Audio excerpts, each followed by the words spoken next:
is that it's not a panel discussion. It's a very fluid and open discussion. Everybody has an equal say. However, we do have a few discussants who will sort of lead the discussion. And what we are doing is going to pose a few questions which were in the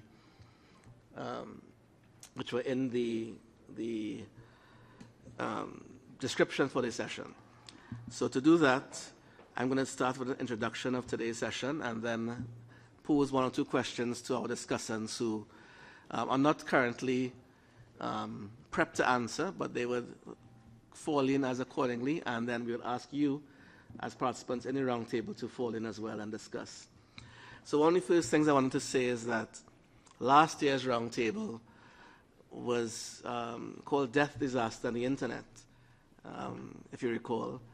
And unfortunately, we seem to be very predictive because quite literally after that roundtable, we had several Caribbean islands in particular, and also some Pacific islands being affected by natural disasters, which leads us to this year's roundtable, which is a follow-up about resources.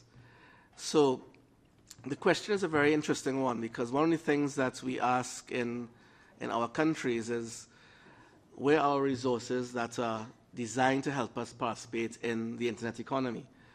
For many of us in small island states, many of our resources are trained and educated there, but we lose them.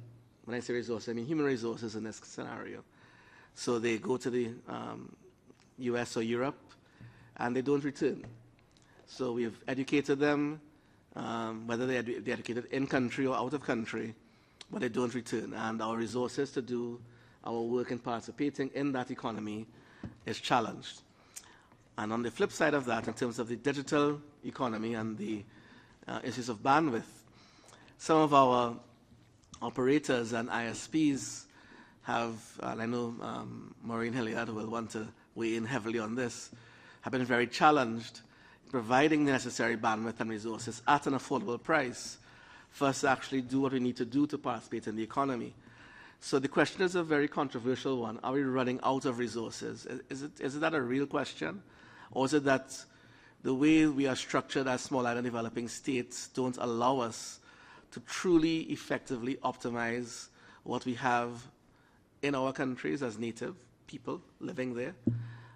We are unable to import resources if that's what's required in some cases.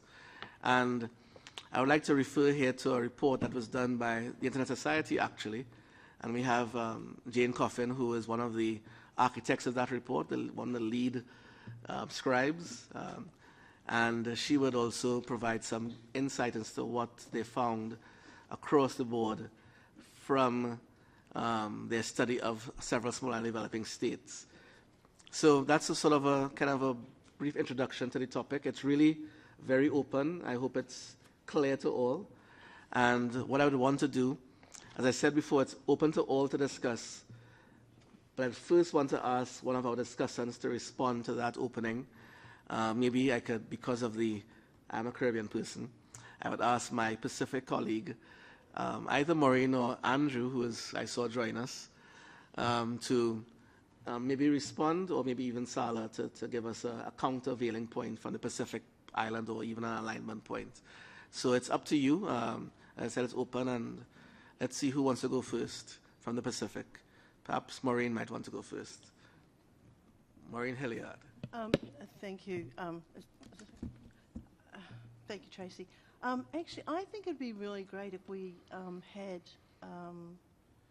a summary of the report. It might give us a sort of like a general, a general introduction for everyone to be able to sort of like make some contribution. So Jane, is that okay for you? I lean to my Pacific colleague who has advised accordingly. So I would ask my colleague from Internet Society, who is specially here to present that report, actually, to perhaps, Jane, are you ready to present that report? Jane, the microphone.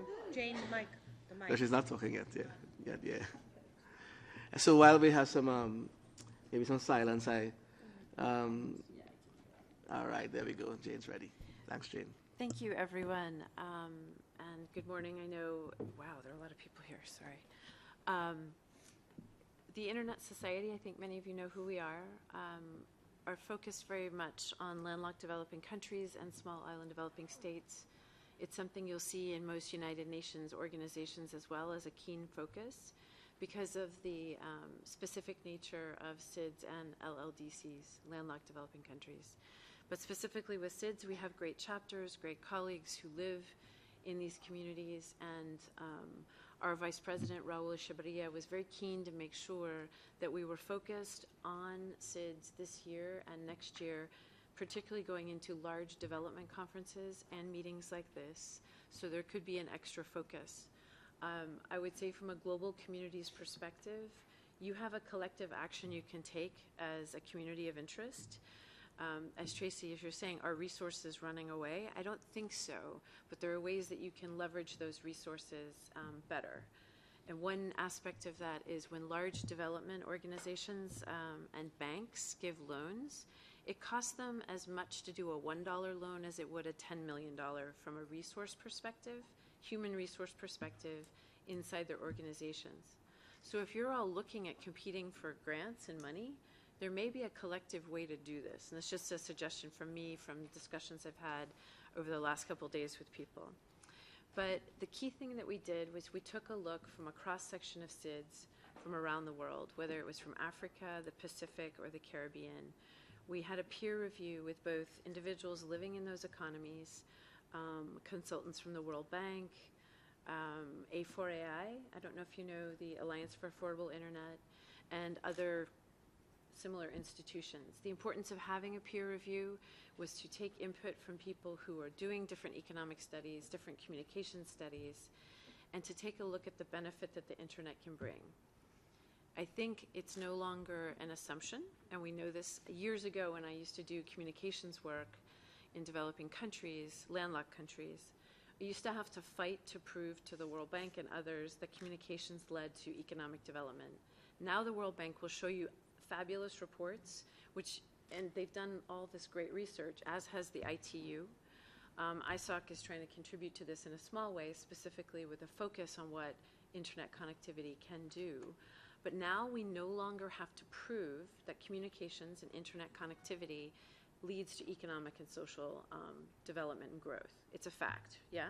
So it's a good baseline that we know if economic development relies on connectivity, I would posit, why aren't we trying to connect each other more? And as government officials, if there are any in the room, obviously you know that by the well-being of your country, and it's a good political thing to do, is to connect your people. So with SIDS, you obviously have distance, small populations on your islands, right? If you look at Vanuatu, many, many islands in Vanuatu.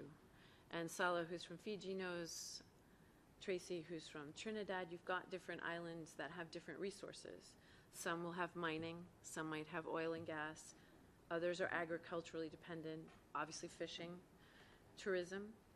You can harness all of those different economic sectors by having better connectivity. I think that's just an easy, logical step to make. But what is it that's holding us back? So some of the different findings in the report were those different factors. Was it the fact that you had a monopoly or a duopoly and an incumbent that made it difficult for competition? And what I mean by that is, how easy is it from a regulatory or policy perspective to allow in competition small companies providing services? And if it's not easy and it's not economically viable, then how is it that low-cost access is being provided? Are there internet exchange points? This was a factor we looked across the islands themselves to see who had internet exchange points and not. When you have an internet exchange point, the cost of connectivity is lower on your island. If you don't have an IXP, you're literally sending traffic outside the island to come back, which is called long-haul traffic, very expensive. So Bevel Wooding, who's here as well, who's also from Trinidad, Bevel has probably put in more internet exchange points in the Caribbean than anyone. I think he's sort of the father of most of those IXPs. He's here. You have to come talk to him. He's an amazing person. We just come in behind and say, is there anything we can help you do? But Bevel has done it and also helped with different technological capacity building. So there are key factors for development in countries, both from the economic and social side. you need a strong technical community of people, humans, right, to be able to run those networks. If you don't have those resources, talk to people like Bevel and me. We know people who are doing training. Internet exchange points are a key factor for bringing down cost. The round trip, if you will, out and back for a packet, the internet packet that's swimming, right? You don't want them swimming. You might want them running across the land in the country, right? So if you have an IXP, talk to Bevel. He can explain some of those dynamics better. We do this work in other countries as well, but IXPs are critical. Obviously, submarine cables to your countries. Those are expensive, yes? And from a regulatory perspective, when the submarine cable lands on the beach or the rocks in your country, how is that traffic being pulled back into the country? This is called backhaul. If you don't liberalize the backhaul from the submarine cable landing station, the traffic is very expensive to move into your country.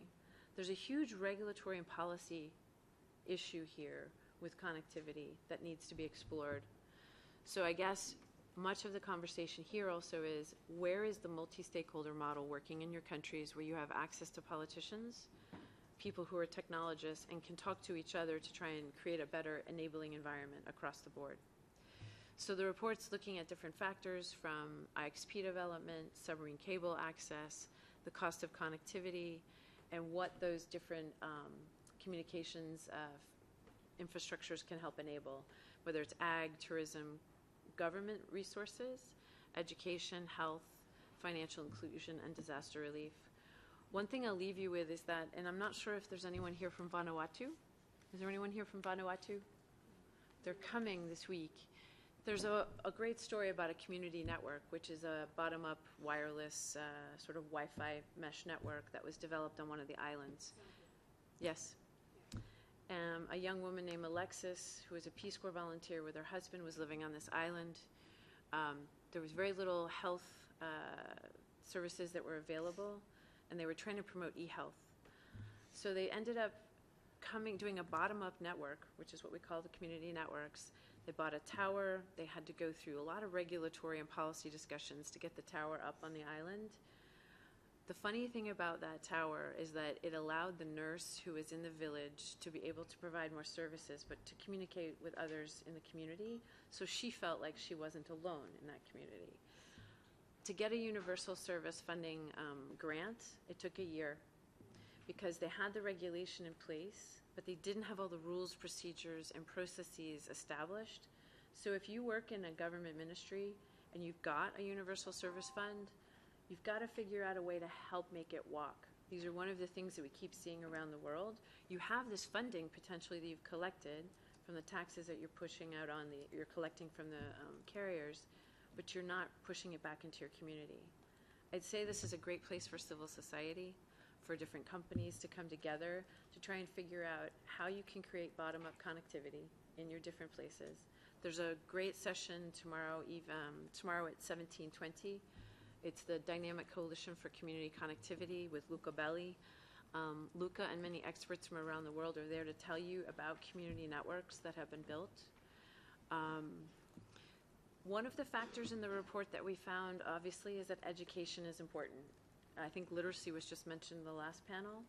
So the question is, what is that nexus between literacy, connectivity, economic development, and more? The report's online, available to all of you. I think I probably said enough, but the question is, what type of connectivity do you have? How do you improve it? What are those challenges? And how do you unlock those challenges? So the internet, we know, can be a great enabler, but how is it that you can help free it up in your country?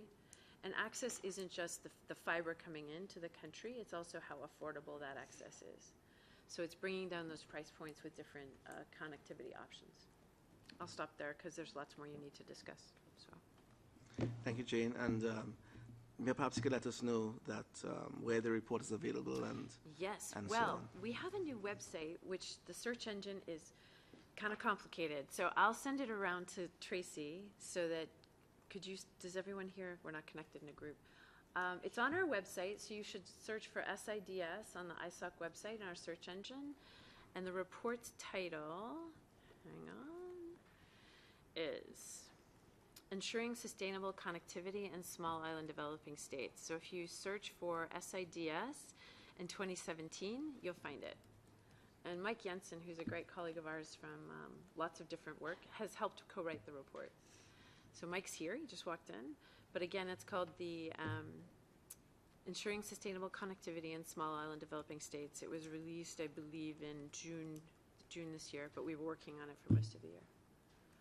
So thank you. Yep. Thanks, Jane. And I do notice that the scribes are having a difficult time hearing the audio. I'm seeing a lot of too low to hear, so perhaps, I don't know if there's anything on the technical side that can be done to assist in that regard. And also for the record, the stream is still not being broadcast on the right channel, so this event is not being broadcast live as it should be. So I'll just put that down for the record, and can someone please assist with ensuring that this is streamed? We have people in other countries waiting to see what's happening, and they're watching another room according to the channel. So please assist. Thank you. I hope so. Yeah. But we're not getting the live stream. Yeah.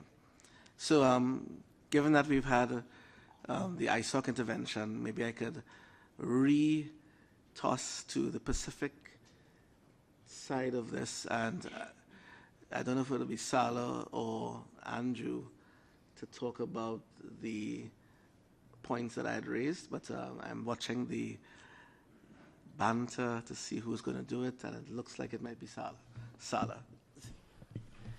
Good morning, everyone. I bring greetings from the Pacific, particularly from Fiji and the people of Vanuatu, because I was recently there 4 days ago. So the regulator's office, they say hi. They're hosting the Asia Pacific IGF. They can't wait for some of you to attend. So we warmly welcome all of you when you do visit our shores. Thank you, Maureen, for passing the buck. Now, in relation to the topic that Tracy had sort of designed, are we running out of resources? I can say I'll speak to certain circumstances, certain contexts only. And so, but first let me make it clear that these comments are made in my personal capacity and not made, and not from any of my affiliations. So I used to work for the Regional University of the South Pacific a few years ago, I think about 2 years ago. And it's one of 2 regional universities in the world. I think the University of West Indies and the University of the South Pacific. So in the world, there are only 2 regional universities. And it just so happens that as we were doing the planning and design for infrastructure in terms of what capacity needs we'd be needing for the future, one of the things we quickly found out that you can't plan for the current usage back then. And so what we had to do was look into the future and sort of forecast demands based on a mathematical model where we looked at several past years in terms of how content was driving usage. And what we found clearly shocked us, because it can't be explained logically. I mean, like, you can assume that one person in a university could use, like, say, 5 devices, for instance, to be on the net. But in terms of demand and content, in terms of demand and the pull on the university's network, and just to give a bit more context, the USP net, which is a University of the South Pacific net, actually houses a lot of the regional organizations' information repositories, including some of the climate change databases, the Pacific Islands Regional University network, also I'm not sure if you've heard of RENS, Research Education Networks. So in the Pacific, in Oceania, you only have Australia that has a research education network, New Zealand, and so the Pacific Research Education Network actually is housed on the USP infrastructure backbone. So in terms of resources, and there's so many more which I won't go into, there's about 10 or 11 completely complex information repositories that the region and regional organizations depend on.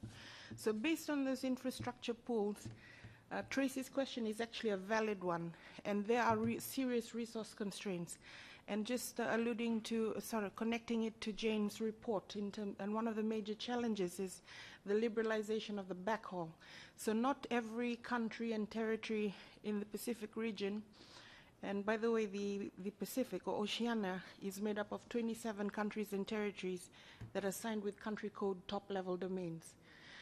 And so the SIDS, the definition of SIDS are countries that actually vote in the UN. So we don't want to exclude the 27 countries and territories.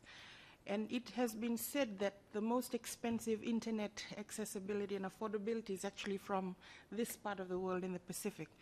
And a predominant issue is because we have the world's largest collectively exclusive economic zone. You might have heard of a small country, a small state called Kiribati. Last year we had a representative from the ISOC young ambassador, Kenan, who's not here, but I'm sure streaming in, and he spoke very eloquently about the plight of Kiribati. And so even in Kiribati, like, they have serious resource constraints. So you've got countries like Solomon Islands, where the average person finds it very difficult to access the internet, even in an internet cafe, because the cost of chicken is like, what, $80? So it's easier for them to buy a can of tuna. So, I mean, I'm just sort of, that's 80 Solomon dollars. So, you know, you've got issues like gross national income per capita, economic issues in context. So these are some sorts of challenges, the economic challenges that relate to accessibility. Now, in the country that I was just recently in, a few days ago, Vanuatu, that hosted the Pacific Internet Governance Forum this year, internet access earlier this year, June, was horrible and shocking. I mean, in terms of the cost. I literally spent, what, about $300 on 2 gigs, which is crazy, right? It's just crazy. But, and one of the reasons for that is the competition infrastructure landscape. You had one of the operators that controlled had a monopoly. And so the telcos on the second tier obviously were impacted, and they obviously wouldn't bear the cost. And as always, cost gets passed down to consumers. And a lot of this is same for a lot of the other small island states in the region. So one of the things that happened was the Youth IGF, they gave up some recommendations which were already aligned to what how the regulator was already thinking. And the regulator actually slapped a price cap on the provider that had the monopoly. And it actually, so when I went back this time around, I was happy to find that internet access was much cheaper compared to the $300 that I paid last time, which for crap internet. But unfortunately, one of the things that happened was the regulator got suspended. So there are political issues involved. So in the Pacific, you have a lot of politicization too of the regulatory process. So, but I think I'll stop there and let Maureen and Anju share some of their thoughts. Yeah, so perhaps what we could do now is, given that we just did an introduction and we had some feedback from both Caribbean and Pacific, I would imagine, because I introduced, let's open it up to the room, to the round table. Any thoughts on specifically the issues related to resource utilization in countries like ourselves, like developing countries, small developing states in particular, and how best we can improve that resource utilization, resource capture? As you heard from Sala, the Youth IGF in the Pacific provides some recommendations. So maybe it's an opportunity for the many Youth IGF fellows in this room to provide some recommendations to how we as small and developing states can better utilize our resources. Many of you are in school, many of you are graduating or just recently graduated in universities elsewhere in the world and maybe considering going back home or not. And those are the kind of things that we wanted to ask. What do you think about these issues, and how best can you help home countries in terms of participating more effectively in the internet economy? So perhaps it's a round table, so feel free to jump in. I'm seeing not a Youth at IGF fellow, but certainly a round table member who wants to jump in. Feel free, yes. Name for the record for the scribes. Yeah. My name is Abubakar Karsan. I'm from Tanzania. It's quite very far from your countries. But why I have decided to sit here is because in our part, we have what we call ACP Press Club, African, Caribbean, and Pacific Countries Press Club. It is the union of the journalists around Africa, Pacific, and Caribbean. It is a great resource which I'm sure if you can utilize it properly, there is a greater possibility on improving the resource mobilization, how we can mobilize resources, how we can utilize internet and various resources that are around the world that we can utilize in our three continents, that is Africa, Caribbean, and Pacific. If you can visit the website of ACP Press Club countries, which is of course based on Kigali, Rwanda, but it is under the support of European Union, there is a greater possibilities that you will maybe see some of your friends, some of your colleagues who are member of that ACP Press Club. We really look the same because we are coming from developing countries and we have the same problem, the same challenges, and we might have the same approach to solving this problem, although but not exactly the same, how we can use the various options we have. So I feel very much happy and privileged today to sit among you and have such a time to talk with people who we come from the same global network. Thank you so much.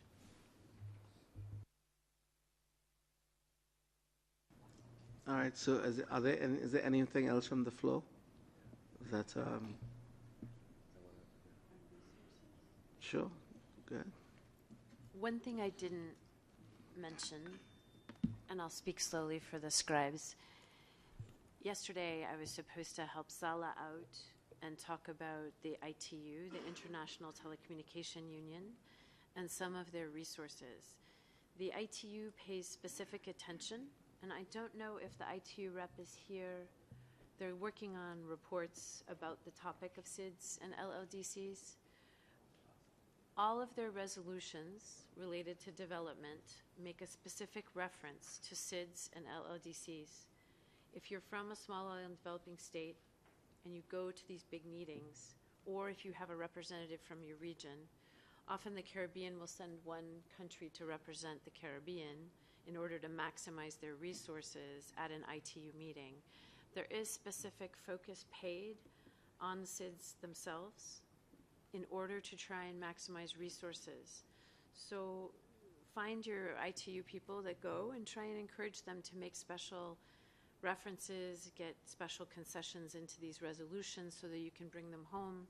I don't know how effective they are on the ground, but I think it would be useful to talk to the ITU about funding that they have for SIDS. You can also talk to, we have PIC ISOC, Maureen is with the chapter, our chapter from the Pacific. We have grants, they're small grants, but they can help you get started on internet exchange points and community networks. And now to Tracy's point, and I'll leave it to all of you for this discussion because it'll be very interesting to us as well, how do you maximize looking for resources, going after them? Do you do it together? Do you tell each other, here's a resource page, everybody, come to this page? We know that the World Bank or the Global Information Fund or Innovation Fund has money. You know, do you want to skip the big banks? Do you want to go to companies? Do you want to talk to Google and Facebook or Baidu, Xiaomi or whomever, Alibaba? Some of these organizations are putting foundations together, and also the Gates Foundation, others. So I don't want to just speak about American things. I've lived in a lot of countries, even though I have an American voice. But there are ways you can do this together. Do you want to start a SIDS resources page? So I'm going to stop talking, but are there ways that you can maximize things together, whether it's through journalism, collectiveness, talking about the small island developing states and the projects that have been done. Maybe that's something they could work with you on, Abu Bakr, is more information about the IXPs and the people who've done it, because you are the local champions, you're the local heroes on this. And we talk about this, it does take local, training each other, talking to each other. So do you have this network of people? Thank you, Jane. And so I have an actual question I want to ask for the discussants. Bevel has been wanting to take the floor, so what I will do, I will pose the question and ask Bevel to lead it, but if he can kind of pull some of these strands that came up before into the question, which will be very relevant. So the question is, as the internet continues growing and consumption patterns increase globally, will there come a point when the resources available in small and developing states be unable to support the needs of its users? Bevel.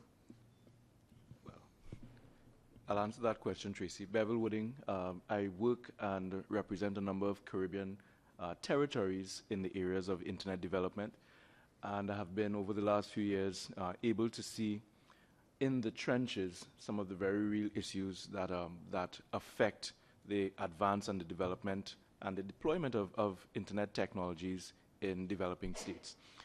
And my response to that question, Tracy, would be, if things continue the way they are, yes, we would be in a serious resource challenge as it relates to the expansion and the deployment and accessibility of the internet and the technologies and economic activity that gets built on top of it.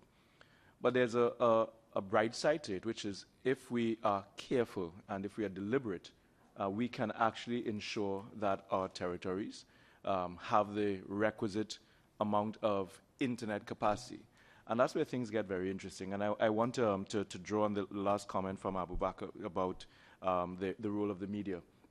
One of the most significant challenges being faced right now is just awareness of how things relate. Jane made reference to internet exchange points and the critical role they play in establishing any type of internet growth and internet development. But for many people, there are real questions over what is an IX, why is it worth setting up, how is it function, what makes it grow. And these questions are not easily answered. And they're certainly not easily answered when the only persons in the room are technical persons. So what we have seen are cases where people are trying to establish internet exchange points, but they only invite internet service providers. In economies and in environments where there are duopolies or less than mature competitive landscapes, having only ISPs talking about internet exchange points is actually not going to yield the benefits or the promise of internet exchange points. And we've seen that in very real terms and very painful terms where incumbent operators and their equivalents would get together, establish an exchange point, and keep everyone else out.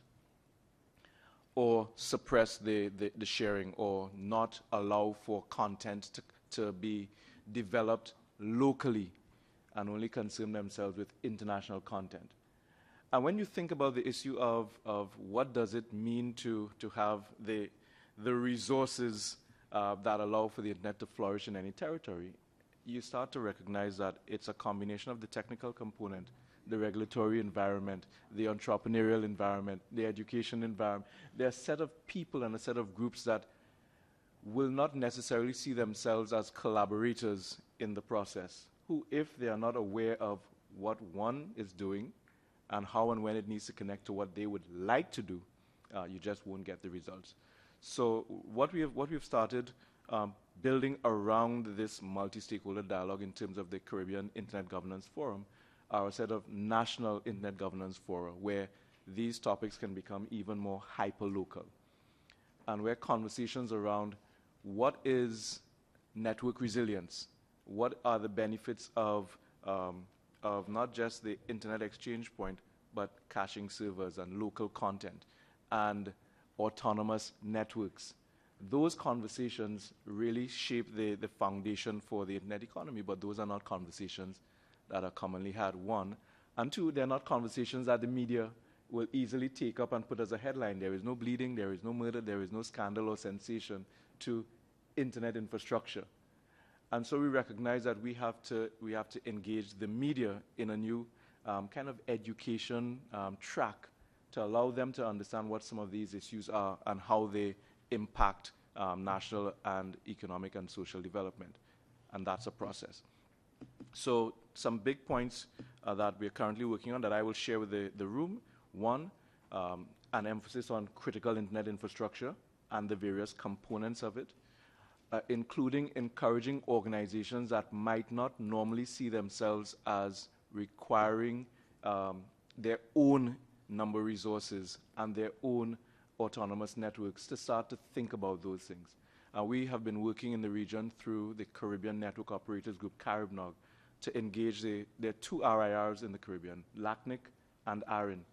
And we're working with both of them to ensure that people understand what these organizations do and how to get resources from them. And the reason that has been important is because the incumbent operators tell their clients that we will be the ones to give you numbering resources, and we'll give you 2, maybe 5 if you're nice, versus getting 200 or 1,000 directly from the RIR. And we have found that people just don't know that the RIRs are there to help them build out their part of the local network to connect to the global network. So those kinds of collaborations become very important for groups like the NOGs, the Network Operators Groups, but also for groups like the Internet Society, who are set up to champion the other end of that spectrum, which is the content creation, the policy stimulation, the watchdogging function, the research and the analysis, that all together helps to create a more informed picture of what internet development ought to look like at a local level. Thank you, Bevel. And again, as I said, this is a discussant approach, so Bevel has thrown out a few ideas and some points in response to the question. What I would like to do now is ask perhaps if there are any further points from the room, from the Pacific side, and if not, I would then have the, yes, just say your name and for the scribes and who you, and what's your point. Okay, my name is Bridipta. I'm coming from Indonesia. I come here with the Internet Society fellow. I would like to highlight on the competition point because I remember that this is also the case with Indonesia before 1999 because we were having this monopolistic and authoritarian government where the telecommunication was not developed. It was very difficult to even access, to even get access to SIM card telephone was very difficult.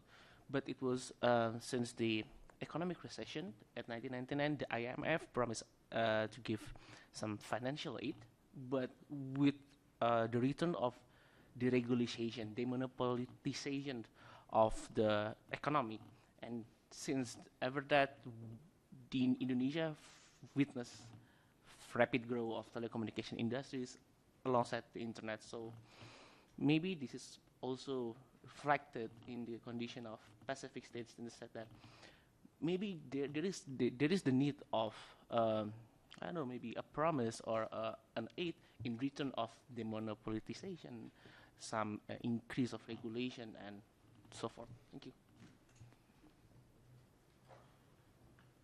Thank you, Philip. Just can you switch off that mic there? The one is not yours. Yeah. Great. So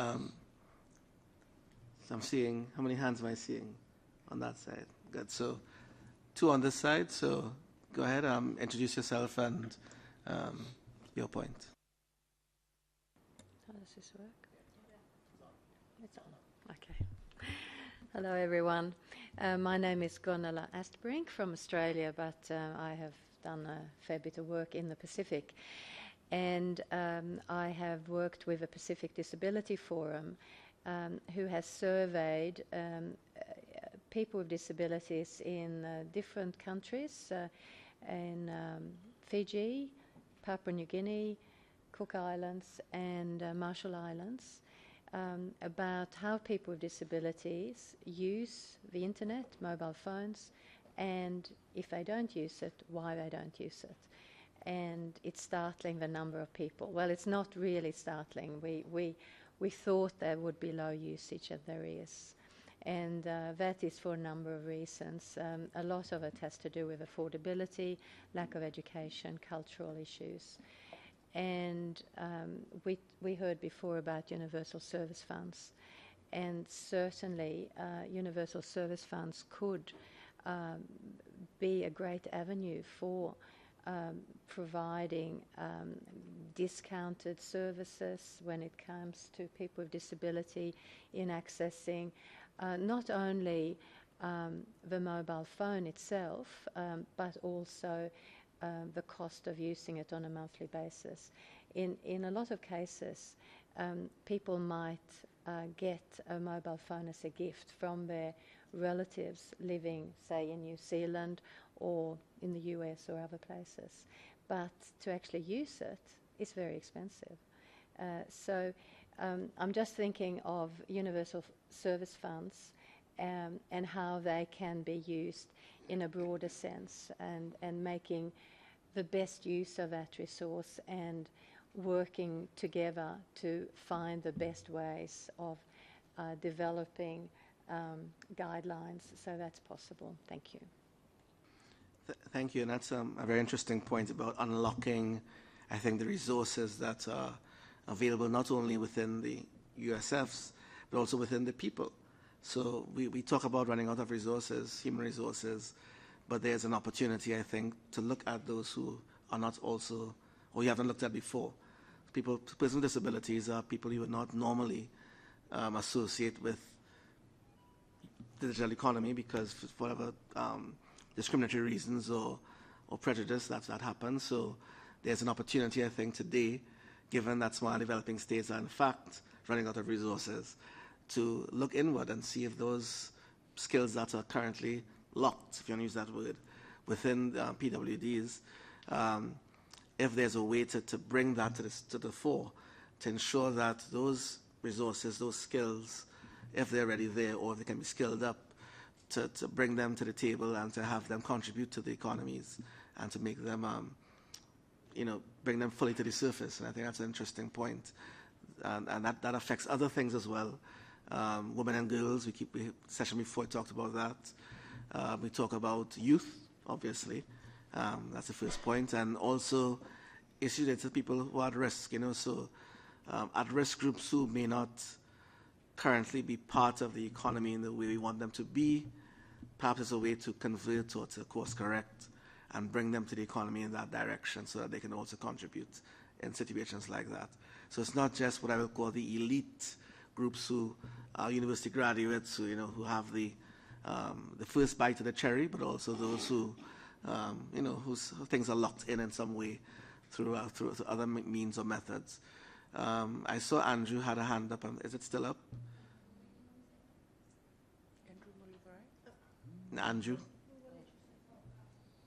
Yeah, so my name is Anju, and I work for the Pacific community. We work with the 22 Pacific Island countries in the Pacific, but particularly in the areas of climate change, agriculture, health. And what my sort of role is to bring in ICT or internet accessibility for these sectors, because these are some of the neglected sectors when it comes to talking about ICTs.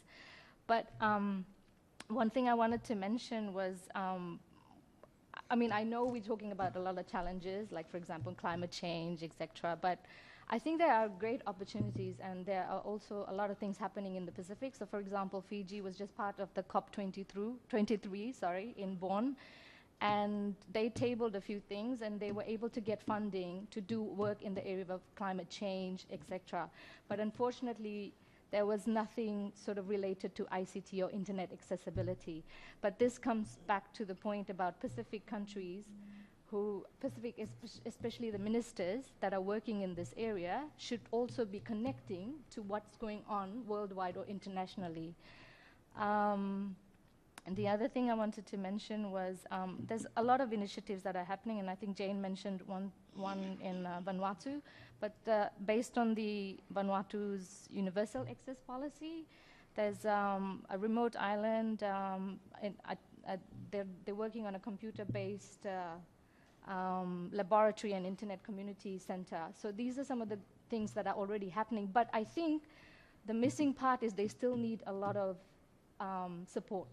because it just doesn't, it's just not just about implementing it, but ongoing support to actually, and I think this is when international partners need to be aware of and need to come in and sort of help with this.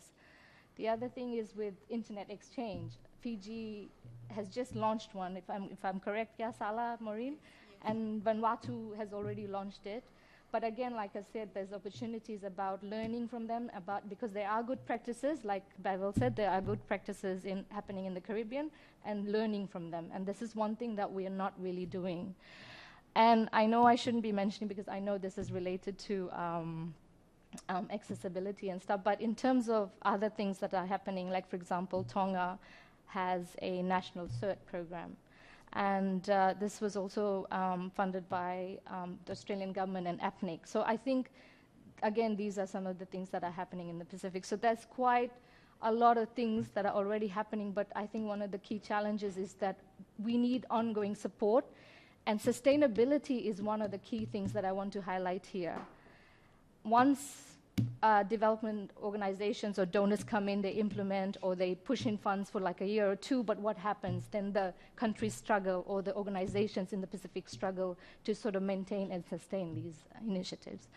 That's all. Oh, and one more thing, in terms of Tanzania, the ACP countries, the Pacific community is working with the ACP Brussels, to work with Pacific media focal points in the region, but not only to look at issues pertaining to ICT, but generally everything and anything related to climate change, natural disasters and stuff. So we've been trying to do it, but it's just, I think we need ongoing support again. That's Thank you. I'd like to welcome people who are behind us in the round table in the room. If you want to join us, come closer. And I do see there are at least two people who want to speak now. But beyond that, just what you could do is catch my eye or raise your hand if you want to respond to the question. So I have first Alan Greenberg, who wanted to respond. Thank you. I didn't, Alan Greenberg. I didn't want to respond. I wanted to ask a question. Jane, in her intervention, asked the question, how is the multi-stakeholder model working for you? Something that's always struck me in very small economies is the interconnectedness of an organization, of the group. You mentioned the elite, the educated. There's a small group. People wear multiple hats. That implicitly becomes a multi-stakeholder model, even though we don't call it that. You know, if in part of your job you are an advisor to the minister, that should be an enabler to have things happen. Yet what I'm hearing is it isn't working. And I'm just curious, I would have thought that would make it much easier to make critical decisions, because you personally know and invite to your house all of the people who are involved in that decision in the extreme.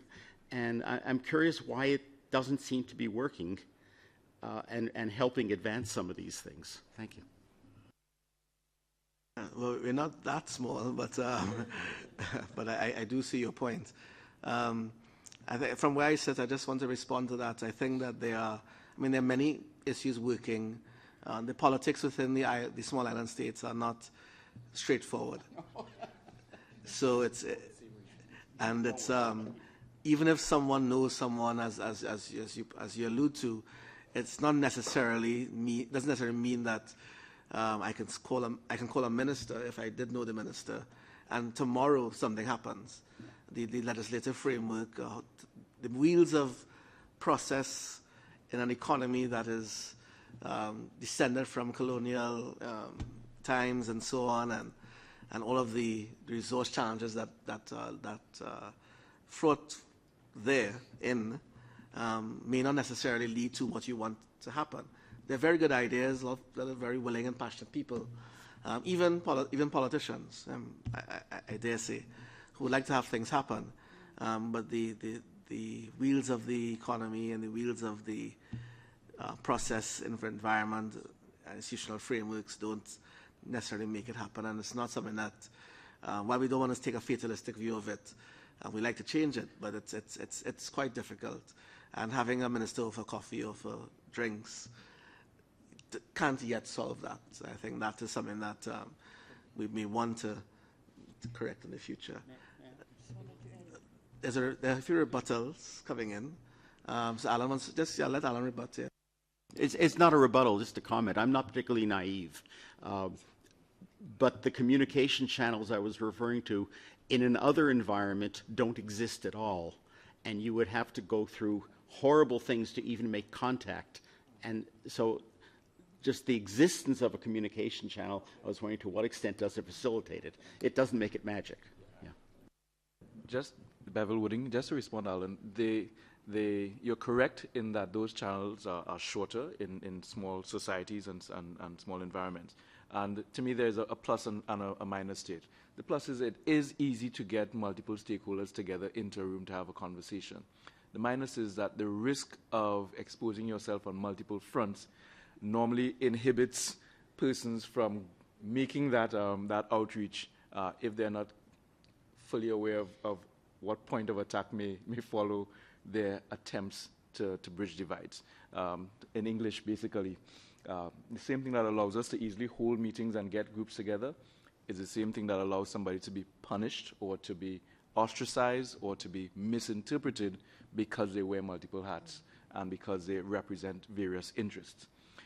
So that's how it plays itself out. I wanted to jump on a point Anu was making as well, which kind of links it, using the St. Vincent regulator as an example of how education, multiple hats, and identified need can work together. The St. Vincent regulator actually recently took universal service funds to help introduce new courses into a community college dealing with cybersecurity. And then they turned and asked the newly formed Internet Society chapter to look at other areas where short courses can be introduced to young persons. And I thought that was a wonderful, practical example where they did not wait on external donor funds. They didn't wait on some external party to come in and tell them what could or should be done. They simply looked at the fact that young people weren't sufficiently engaged in the emerging internet economy, and they knew that it represented a potential form of income and participation, and they approached a community college over coffee. And in very short time, the course was introduced into the community college. Now they're looking for partnerships to add other courses to what is a successful pilot, using resources that were put there by the operators through the Universal Resource Fund. Now, interestingly, those same operators didn't want those funds to be used for establishing an exchange point. So it was a search to see, okay, we can't use them there. We have the funds. Can we use it over in another area where there is need?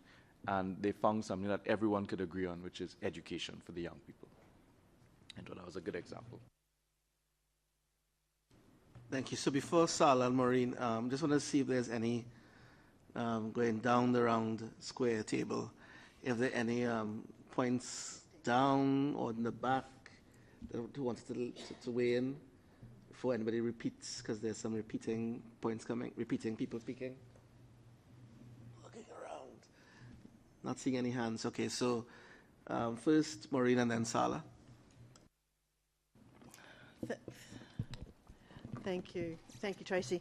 I have to agree with Bevel when he says that wearing multiple hats can be an advantage and a disadvantage. And I think that with my minister, for example, anything that I might have said with one hat that he didn't like actually just scrubbed everything else that I might have said that he might have liked.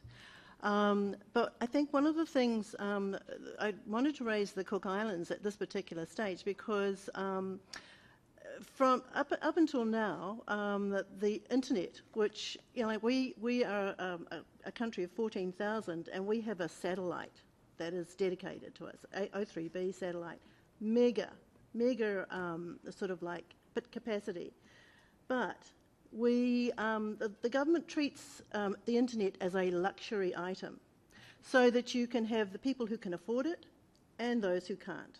And in fact, the internet is actually quite unaffordable to a lot of people who, especially where the average earning income is 15,000 New Zealand, which is about $8 US. there's a really big gap between the people who actually use the internet, not for work, but actually in their homes as part of their daily lives. It doesn't happen. One of the really critical turning points for the Cook Islands is that they have not given people a chance to use the internet for all the reasons that we know that the internet can be used for. And yet, next year, the Cook Islands graduates. It no longer is a developing country. It is the first island nation in the Pacific to actually become a developed country. And that is because we have a very successful tourism industry.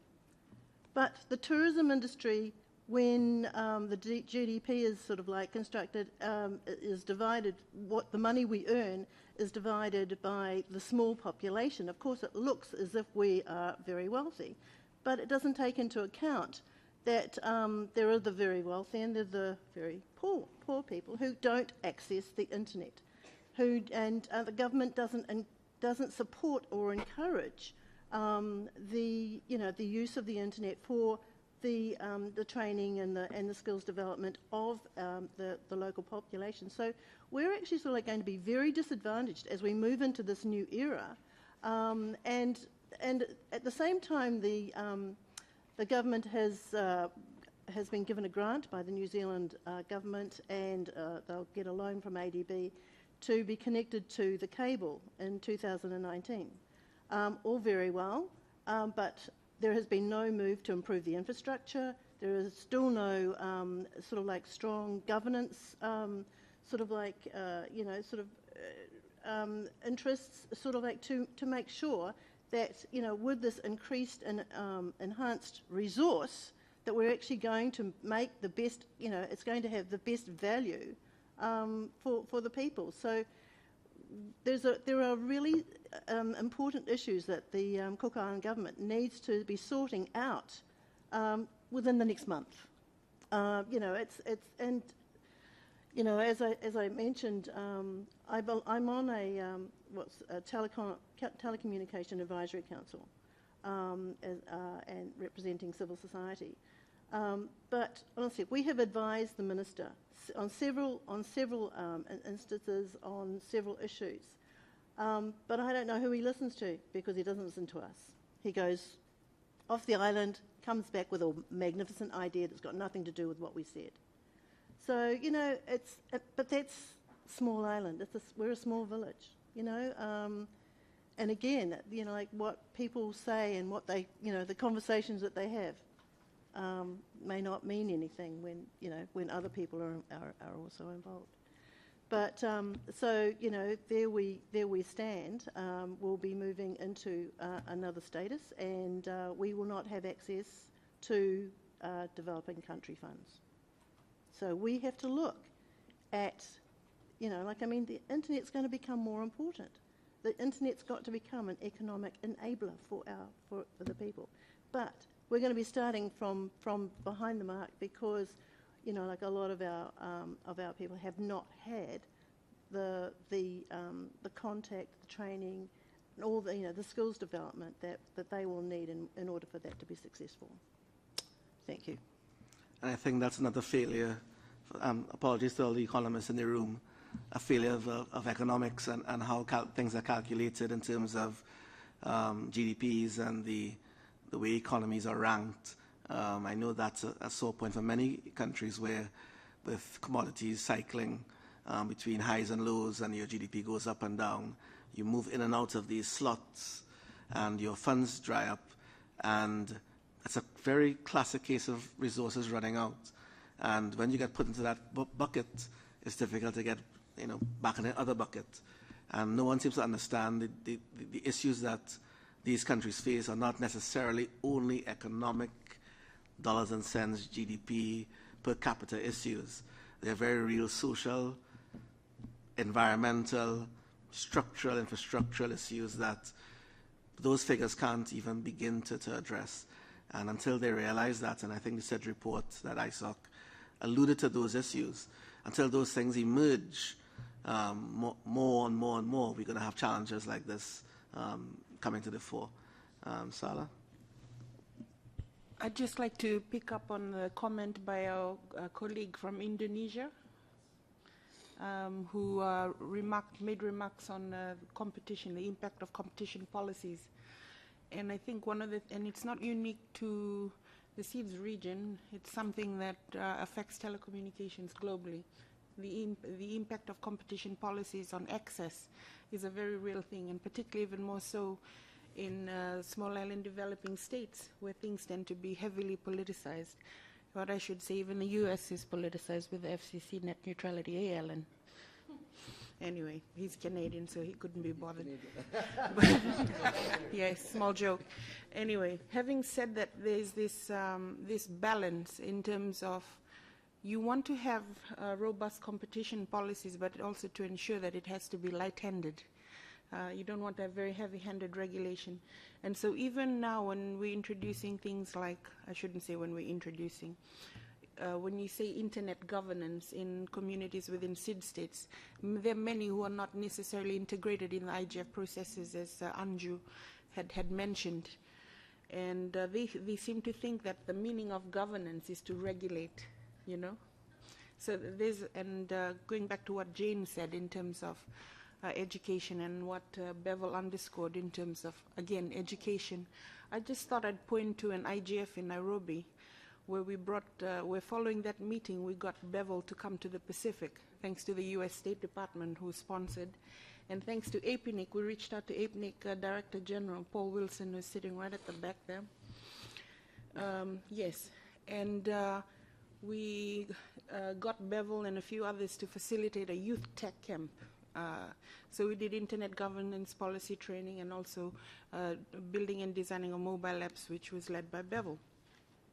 And at the same time, in a side meeting, thanks to APNIC who sponsored it, we got the CEOs of all the telcos in the region to come into Novotel to have an IXP executive briefing, which was the beginning of a conversation, because there were a few of us, you know, like at the middle level, who could push for IXPs to an extent, but you know, at the end of the day, it's the executives and the board who make the call in the region. So that initiated the conversation and just the level of awareness. And Bevel was good at making it simpler and easy for you know, people to understand. Apart from executives, like those that needed to understand, like the banks, like those who actually have content and where content actually drives market economics and that sort of thing. So I just thought I'd make that point. And the second thing is, I would like, as an outcome from this meeting, because it's in the transcripts, for the Internet Society, since Jane Coffin is here, maybe to have more studies and more reports done in terms of the competition aspects and the impact on access and availability, and to look at maybe at least 5 years worth of data. So that's a wish list. The other thing is, in the Pacific, even though we've started growing in terms of IXPs with PNG, Vanuatu, and Fiji, still more needs to be done. Like I said, the price cap that was placed by the regulator in Vanuatu 3 months ago, which got the regulator suspended, literally, I was told that the uptake on demand was just like this, instantaneous, and capacity was maxed out.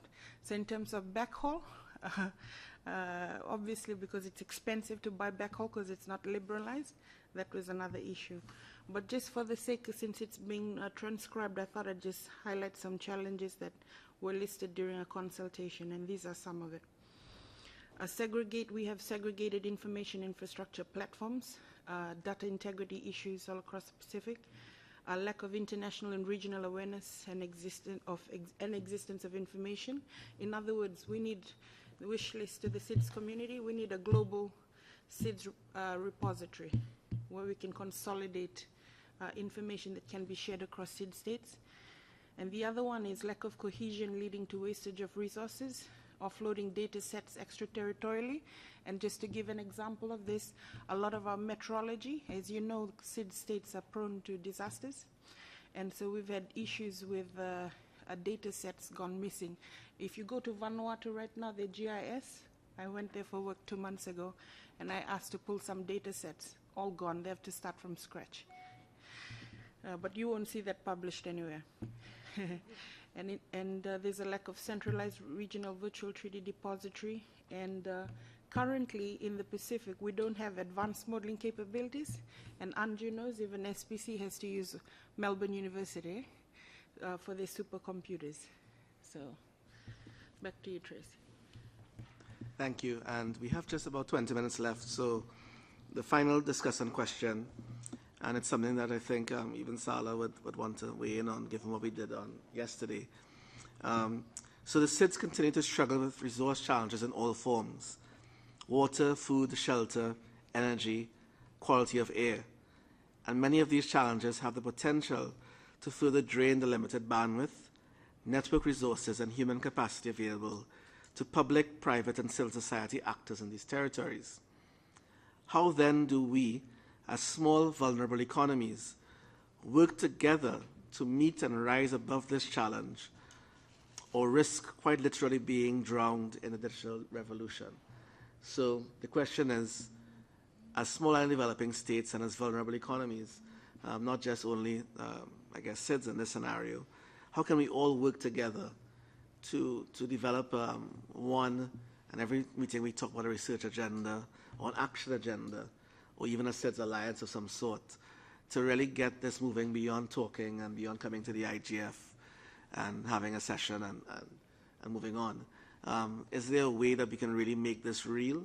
How do we work together? And I'm looking for ideas not just from, you may have heard from everybody, it looks like there are 5 people in the SID, living in the SIDS, because it's at Bevel, people's first names. But it's, you know, there are many more of us. There actually, I think, if I recall, there are about 55 million people living in just about 57 countries, just about 57 countries. So there are quite a lot of people there. But you may have heard, as an example, one island in Dominica, sorry, and it's Barbuda first, and then Dominica, almost completely devastated, wiped out. Well, completely. And Barbuda, people had to move out of the island completely. There's no one living there again, at least at this point in time. So what happens in situations like that, when immediately you are confronted with a disaster or with a challenge of that nature? Or in Montserrat, several years ago, where there was a volcano wiped out half the island, and people had to move to one side of the island and the others have to move out.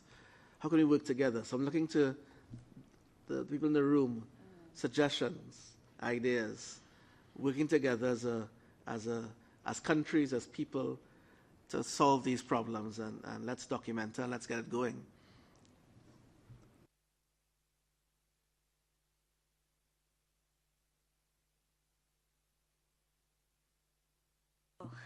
Sorry. Hi, I'm Joy Wathagi, and I'm from Kenya, and I'm an ISOC youth at IGF.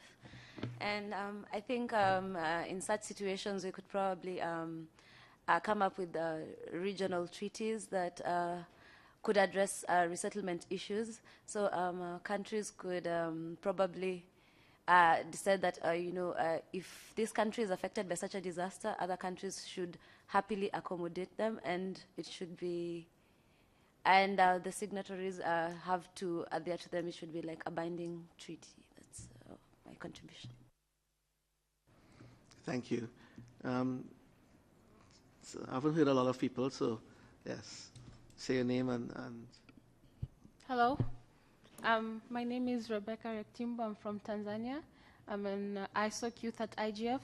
When we're speaking about bandwidth and resources, I don't know about the islands, but for Tanzania, we have the Tanzania Internet Service Providers Association, and all the ISPs are members. So they have the internet exchange points. So far, we have one in Dar es Salaam, Arusha, and Dodoma, and they play a vital role in enabling to keep the traffic local.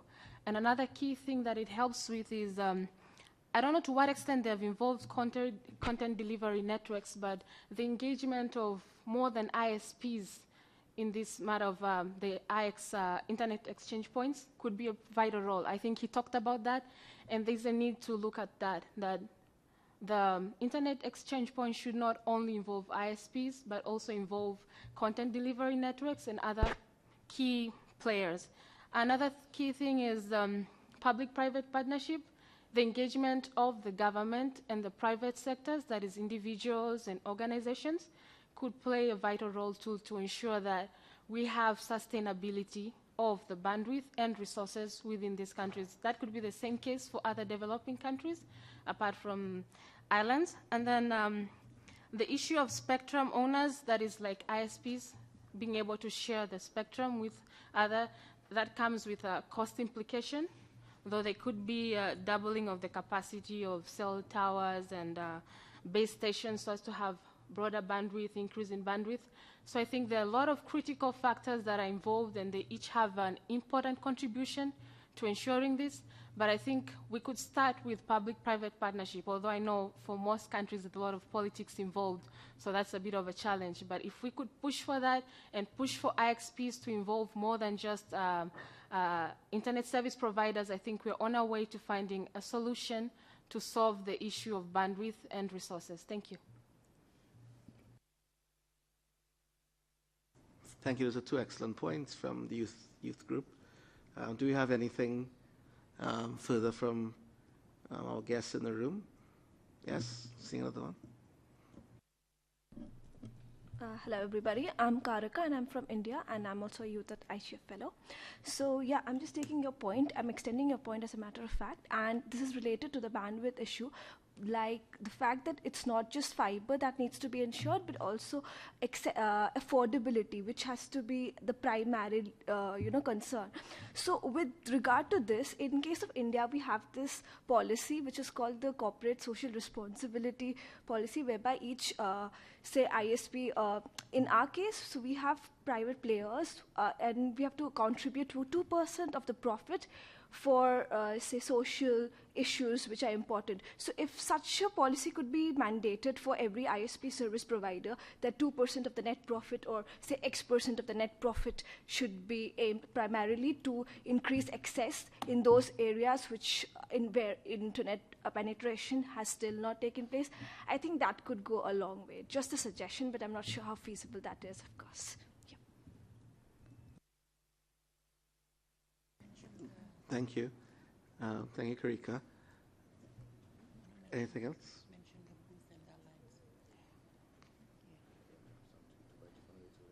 Yeah.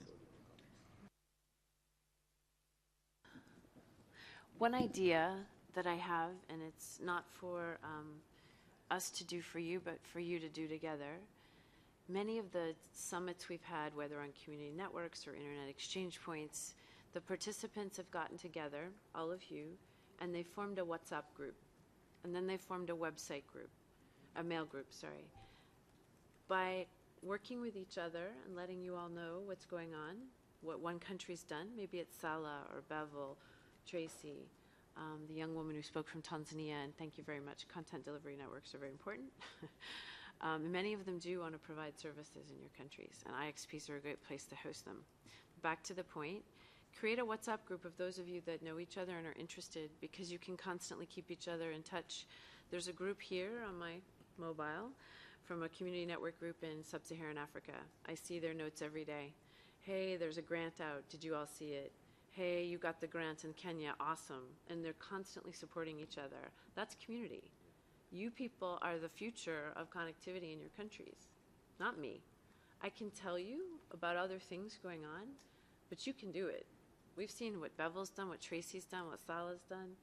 Young woman here who's not talking much, Sintra, who's from Trinidad as well, but with the chapter, done tons of work and created workshops and more connectivity. So you guys get together and do it, or an email list, because that's where I've also seen APNIC, LACNIC's lists about IP resources. People help each other every day from ISPs solve problems on those lists. It's amazing. APC also has a great community. Mike knows is part of APC. He can tell you about that. So know that there are a lot of resources out there that you yourselves can contribute to and make a difference in. So go for it.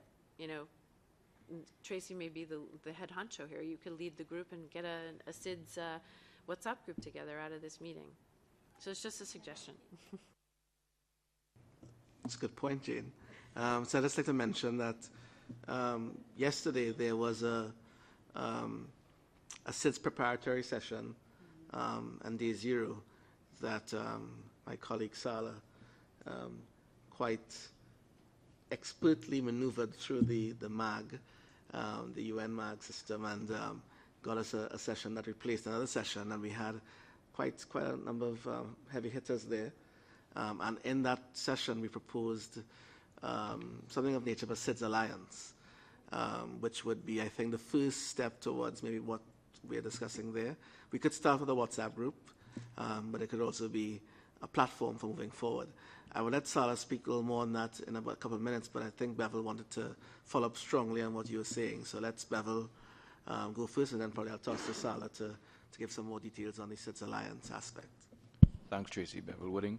I just wanted to draw on the point Jane is making about how easy it is to start without permission and without formal bureaucratic or authoritative structures.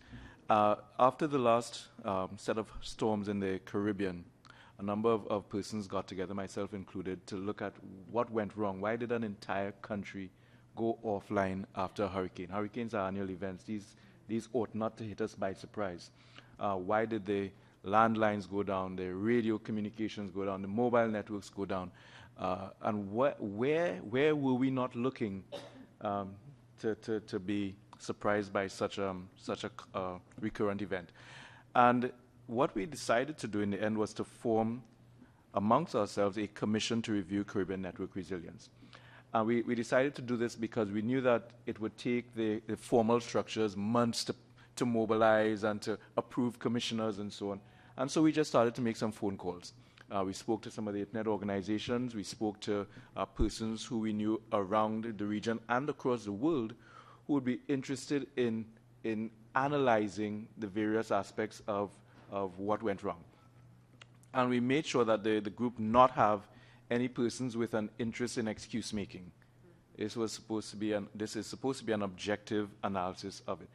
And to get to one of the points that was raised earlier, one of the things that we recognized, for example, when the networks went down, when the mobile networks went down, there were no agreements in place to deal with getting spectrum from another region or getting free roaming or roaming rates to be cancelled from one of the territories nearby that was within range, and you could have gotten back up and running quickly, but there was just no anticipation that such a scenario would be required. Ditto for ports waiving fees and all kinds of very practical issues around disaster recovery. And so the group was set up with a combination of interests, and this is public-private partnership at its finest, without the red tape.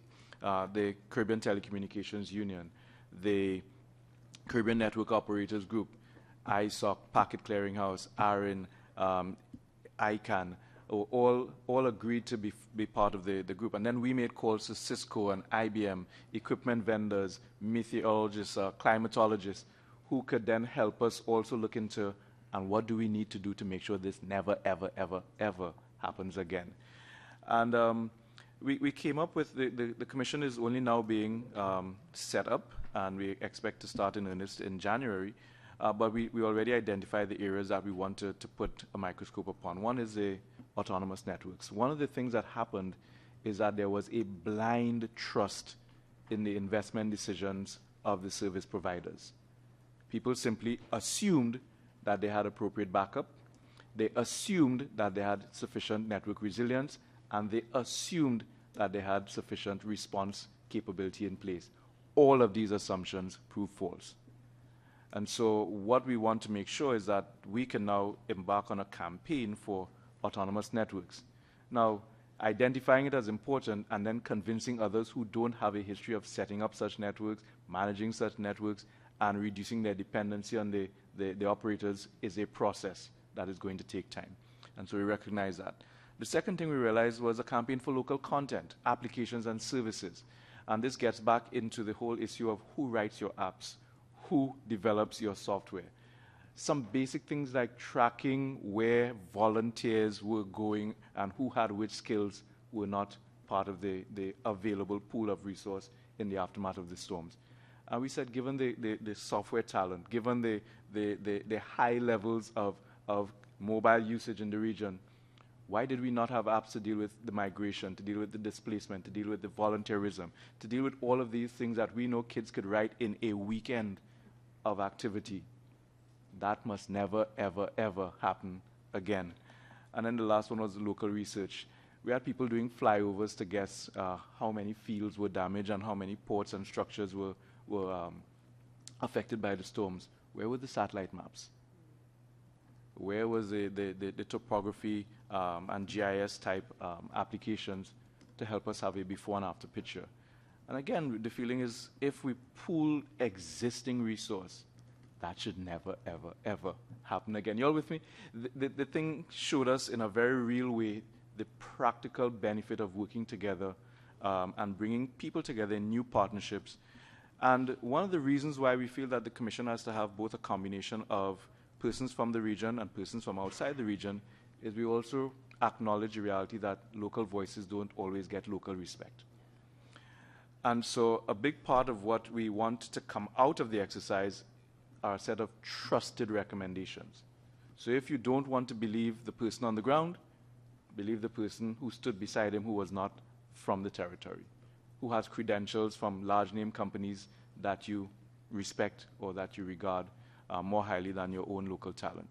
And so we're mixing all of that into a very practical approach to coming up with a review of Caribbean network resilience.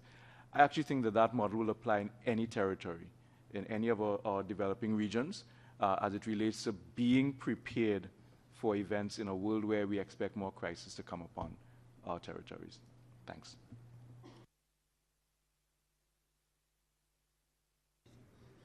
So we're running out of time, and I want Salta maybe to have the last point on the next steps.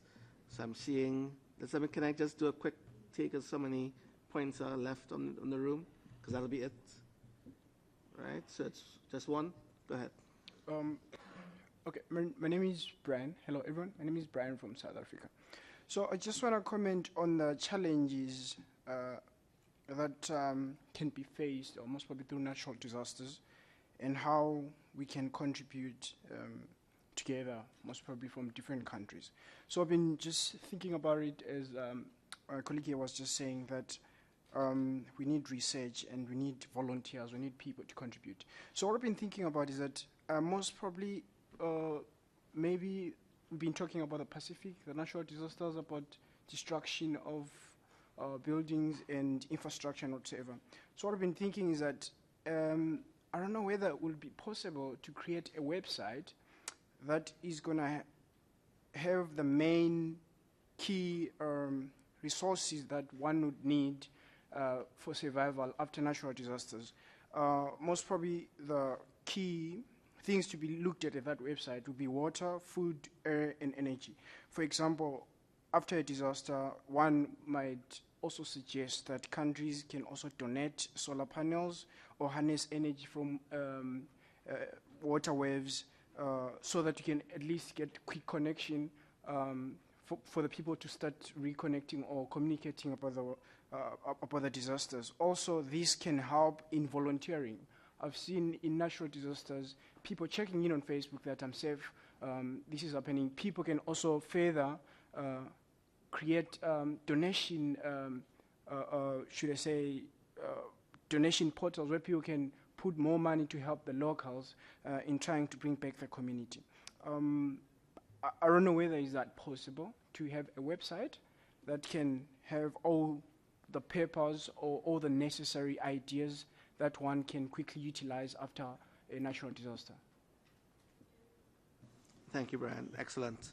That's an excellent point. I think Sala's going to pick it up, and she's also going to wind up the discussion with that SIDS Alliance point. So, Sala, your last word. Thank you, Tracy. You've heard there have been mentions of a SIDS Alliance. Now, it's not something that was just birthed yesterday or last week or this year. This has been a discussion in the making that's been simmering for more than 3 years or 4 years at Tracy when we first had the discussion in an IGF like this.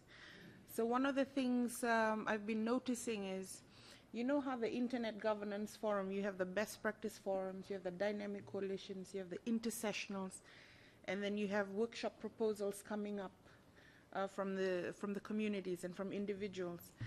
So one of the things I would really like to see personally is an increase or an avalanche, an increase in workshop proposals coming in from SIDS and developing states particularly. I like that Jane said, don't limit it to SIDS, extend to developing states.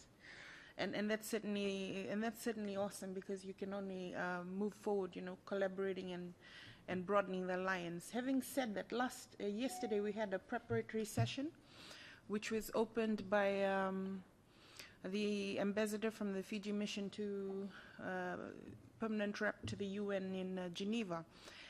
And she's the chief negotiator for COP23, and as you can imagine, Fiji was president of the COP23 this year. So she has experience in terms of pushing things and pushing things at that level.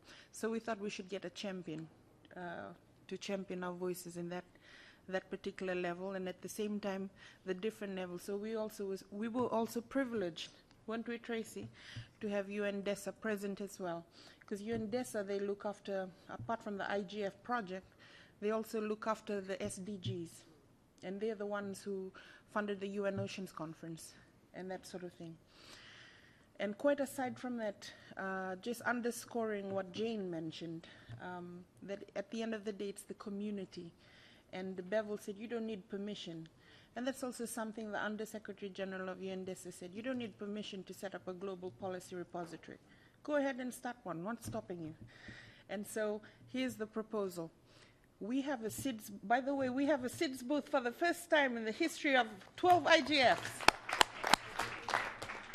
It's currently empty, there are no brochures there, by the way. But and you know what? My job was just to book the booth. Your job is to go, man it, network, hang out, lime, bring your information. But what we lime, a Trinidadian word. But what I propose to do is we can have like a sheet of paper there, a sign-up sheet, right? So even that extends beyond this, like those who want to sign up to the SIDS Alliance. And so obviously we'll be having coordinators for the SIDS Alliance, not myself, because I'm on the MEG, I don't want to be conflicted, so I can push things better for you. Sorry, just kidding. That was a joke. You can delete that from the transcript. But seriously, as you can imagine, in the WTO, they had the 11th Ministerial Conference, and electronic commerce was one of the new things on the agenda. And one of the things I've noticed that is common through the SID states is often the missions, the permanent missions, do not have the resources to proliferate and to take the ICT issues, because it's not a priority compared to other things on the statecraft. So developing a SIDS position for both the CSTD, we don't have a SIDS representation and developing states representation on the CSTD. And so having a SIDS position from the SIDS Alliance, getting more members from the SIDS states on the MEG. So please apply to join the MEG when the call comes in. Workshop proposals, guys, feel free to matchmake with each other, and think of ideas to propose workshops so that we can have a flood of new workshops coming in from the developing states. So our future is exciting. We don't let anyone tell us who we are. We know who we are. We're not limited by the size of our islands or the size of our countries and territories. We're certainly not limited by our gross national income per capita. Yes? We determine, and as Bernadette Lewis mentioned yesterday during the last session, she said, we determine and chart the pathways of our destiny. Yes? I mean, if South Korea could do it. In the 1960s, South Korea was poor like Zimbabwe. But if they could climb to become the top #1 in broadband in the world, and not only that, be the first member of the OECD, what's stopping the rest of us? Yes? So we're champions of change. So with that, if you are with us, please sign up for the SIDS Alliance in developing states. You're not limited by experience, age. It doesn't matter if you're youth IGF or this is your first IGF. Everyone's an equal participant. Yes? So if you're up to it, please give your phone numbers and your email addresses, and With that, we thank Tracy Hackshaw for continuing to fly the flag, and Maureen Hilliard. Thank you. Thank you, and I want to thank all for coming. And just to close the 2017 Small and Developing States Roundtable, once again, thanks for coming, and have a great IGF. It's day one, so let's go.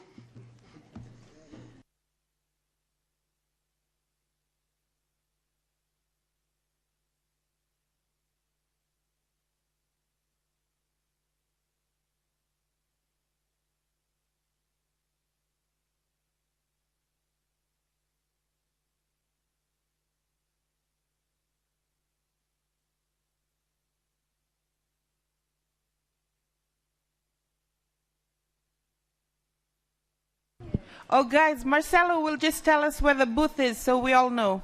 Marcelo, please.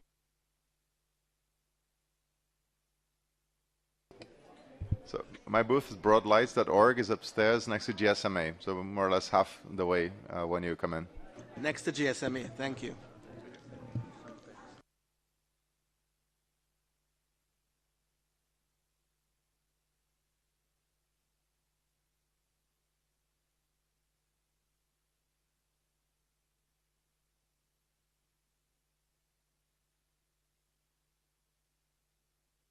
Okay, there's another